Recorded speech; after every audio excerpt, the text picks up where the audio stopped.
मेरा घर गांव में पड़ता है, जहां पर मेरे घर के पास से ही एक नहर निकलती है। गर्मियों के दिनों में हम नहर में सुबह शाम को नहाने के लिए अक्सर जाया करते हैं। दोपहर में नहर में लड़के नहीं नहाते, तो हमारे पड़ोस की लड़कियां दोपहर में नहा लेती थी, क्योंकि लड़के उस टाइम वहां पर नहीं होते थे।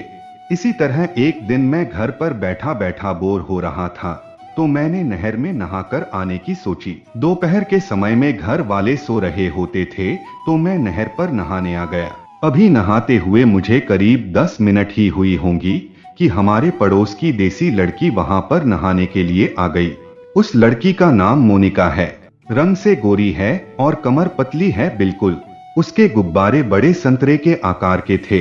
अब तो मेरे हाथ में ही नहीं आते हैं, इतने बड़े हो गए हैं, जो कि मेरा ही कमाल है। उसके साइज के नाप का तो मुझे पता नहीं। वो जब नहर पर आई तो मैं नहर में तैराकी कर रहा था। वो नहर पर आकर अपने कपड़ों में ही नहाने लगी, क्योंकि गांव में देसी लड़कियां सलवार कमीज में ही नहाती थी। नहर में वो मुझे पानी में डुबकी लगाकर तैरता हुआ देखकर मुझसे बोली, मेरे को भी तैरना सिखा दो। मैं उसकी बात पर थोड़ा हैरान सा हुआ, क्योंकि हम दोनों कभी इसके पहले इतने खुलकर बात नहीं की थी, और वो भी ऐसे अकेले में। आज से पहले कभी भी मैंने उसे गंदी वाली नजरों से नहीं देखा था। मैं उसके कहने पर उसको तैराकी सिखाने के लिए राजी हो गया। वो मेरे करीब आई और पानी में गोता लगाने लगी।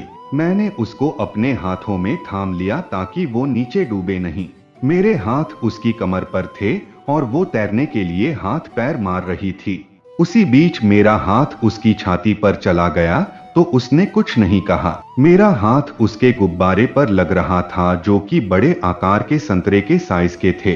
अब मेरे अंदर कामुकता जागने लगी। मैंने इस देसी कमसिन जवान लड़की के साथ सब कुछ करने का मौका देखा, तो मैं धीरे धीरे बहाने से उसके गुब्बारों को जानबूझकर छूने और दबाने की कोशिश करने लगा। लेकिन वो इस तरह से व्यवहार कर रही थी जैसे कुछ हो ही न रहा हो, इसलिए मेरी हिम्मत भी बढ़ती जा रही थी। फिर मैंने उसके गुब्बारों को अच्छी तरह से हाथों में भर लिया, तब भी उसने कुछ नहीं कहा। अब मेरा पप्पू मेरे अंडरवियर में पूरा तन चुका था, लेकिन वो पानी के अंदर था। पानी के अंदर भी मुझे अपने पप्पू की गर्मी महसूस हो रही थी। मैंने मोनिका को खड़ी होने के लिए कह दिया, तो वो मेरे सामने ही खड़ी हो गई। मैं उसको सिखाने के बहाने से उसकी पिछवाड़े को पप्पू से छूने लगा। मेरा पप्पू तन कर झटके दे रहा था। उसकी गीली कमर मेरे पप्पू का टच होना हर पल मेरे अंदर की आग को बढ़ाए जा रहा था। मैं धीरे धीरे करके उसकी कमर पर अपने पप्पू को अच्छी तरह से सटाने लगा, मगर वो कुछ भी नहीं बोल रही थी। कुछ देर तक ऐसे ही चलता रहा। न तो वो कुछ कह रही थी और न ही मैं कुछ कह रहा था। फिर वो मुझसे छूटकर पानी से बाहर जाने लगी। मेरे अंदर तो आग भर चुकी थी। मैंने उसे रुकने के लिए कहा, लेकिन वो मना करके चली गई। मेरे मन में डर भी था कि कहीं ये कुछ घर पर जाकर बता ना दे, तो मेरी फट रही थी।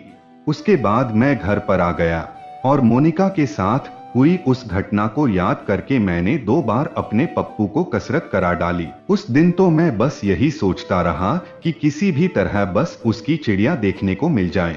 यही सोचते हुए उस रात मुझे नींद भी नहीं आई। रात को सपने में भी मेरा पानी निकल गया। अगले दिन संडे था और हमारे पड़ोस में हमारे घर पर ही टीवी था और संडे को फिल्म भी आती थी। अगले दिन वो हमारे घर पर टीवी देखने के लिए करीब 11 बजे मेरे घर आ गई। मेरे घर वाले टीवी नहीं देखते थे, तो माँ और पापा दूसरे कमरे में सो गए थे। चूंकि राजस्थान में गर्मी बहुत पड़ती है, तो मेरे घर वाले शाम के 3 बजे के बाद ही सोकर उठते थे। टीवी वाले कमरे में उसके और मेरे अलावा कोई और नहीं था। मैं भी टीवी देख रहा था और साथ में बीच बीच में उसे भी देख रहा था। कुछ देर बाद मैं यह सुनिश्चित करने के लिए उठा कि माँ और पापा सो रहे हों। मैंने माँ पापा को धीरे से देखा, तो वो दोनों नींद में सो रहे थे। उसके बाद मैं उसके बिल्कुल पास आकर बैठ गया और धीरे धीरे एक हाथ से उसकी कमर पर फिराने लगा। उसने कुछ नहीं कहा, तो मेरी हिम्मत बढ़ी। मैं अपने हाथ को उसकी कमर से होते हुए उसके गुब्बारों पर ले गया। उसने एक बार मेरी तरफ देखा और फिर से आगे देखने लगी। उसको शायद अच्छा लग रहा था। वरना कोई भी लड़की इस तरह से एकदम से शरीर को छूने नहीं देती है। जब मुझे पूरा यकीन हो गया कि वो भी करवाने की तैयारी करके ही आई है, तो मैंने उसकी कमीज में हाथ डाल दिया, उसके गुब्बारों को दबा दिया। तब भी उसने कुछ नहीं कहा। अब तो मुझसे रुका ही नहीं गया। मैंने उसकी सलवार के ऊपर से ही उसकी देसी चिड़िया को छू लिया। उसने एक बार के लिए मेरा हाथ हटाया। मैं थोड़ा सा हिचक गया कि कहीं मैं जल्दी तो नहीं कर रहा हूँ, लेकिन दोस्तों बहुत बुरा हाल हो रहा था। मगर कुछ देर के बाद वो नॉर्मल होती चली गई। उसकी चिड़िया पहली बार पप्पू ले रही थी और उसमें से जो खून बाहर निकला था उसके साथ में उसका पानी भी मिल गया था। इस वजह से खून और पानी का वो मिश्रण बन जाने से मेरा पप्पू अंदर जाने में अब कोई परेशानी नहीं आ रही थी। चूंकि मैं भी काफी उत्तेजित था, तो मेरे पप्पू से भी काफी चिपचिपा पदार्थ निकल चुका था। दोनों तरफ से ही बराबर चिकनाई हो गई थी और पिलाई मक्खन के माफिक चल रही थी। अब मैं उसकी चिड़िया की पिलाई आराम से करने लगा। बीच बीच में मैं उसकी कमीज को ऊपर उठाकर उसके गुब्बारों को भी मसल रहा था। हम दोनों शांत हो गए, लेकिन मेरा मन अभी नहीं भरा था। मैं उसके ऊपर ही लेटा रहा और उसके होंठों को चूसता रहा। मेरी कमर नंगी थी और वो मेरे नीचे पड़ी हुई थी। उसके होंठों को चूसते हुए मेरा पप्पू 10 मिनट के बाद फिर से खड़ा हो गया। मैंने दोबारा से करने के लिए कहा तो वो मना करने लगी। मैंने उसको बहुत मनाने की कोशिश की, लेकिन वो नहीं मानी। फिर हम दोनों उठ गए, लेकिन मेरा पप्पू अभी तना हुआ था। मगर वो कहने लगी कि उसको अभी भी चिड़िया में दर्द हो रहा है। फिर मैंने धीरे से उठकर उसके लिए एक दर्द की गोली लाकर दी। गोली खाकर वो अपने घर चली गई। उसके बाद तो लगभग हर रोज ही हम पिलाई के मौके ढूंढने लगे। फिर तो जब भी मौका लगता था मैं उसकी चिड़िया मार लेता था। आज उस घटना को इतना वक्त बीत चुका है और वो अभी भी मुझसे अपनी चिड़िया की आग बुझवाती है। मैं भी जमकर उसकी आग बुझाता हूँ।